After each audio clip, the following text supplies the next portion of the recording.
তুমি পাশে এসে বসো, আমার চোখ বন্ধ।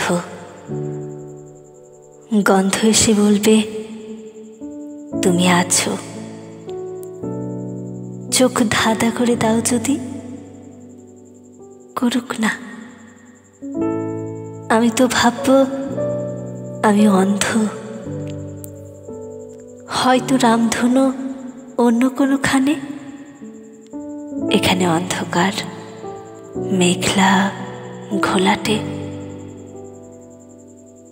তুমি কথা বলে যাচ্ছ অনর্গল, শব্দে শব্দে ঝংকার দিচ্ছে সেই অন্য রামধনুর 7খানা রং।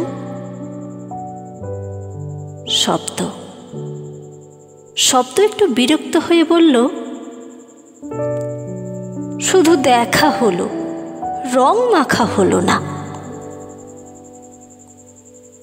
তুমি পাশে এসে বসো, আমি চোখ বন্ধ। শব্দ বলে চলল, তুমি আছো। এ কি, চলে যাবে নাকি? আর একটু বসো, শুধু পাশে এসে বসো। আমি চোখ বন্ধ। গন্ধ এসে বলবে তুমি আছো, আর আমি বলবো পাগল, তুই তো অন্ধ। আর ঘরে ফিরে আওড়াবো, ক্ষণিক না হয় তুমি আমায় অন্ধ করে দিও। এমন মায়ায় আমায় তুমি তোমার করে নিও।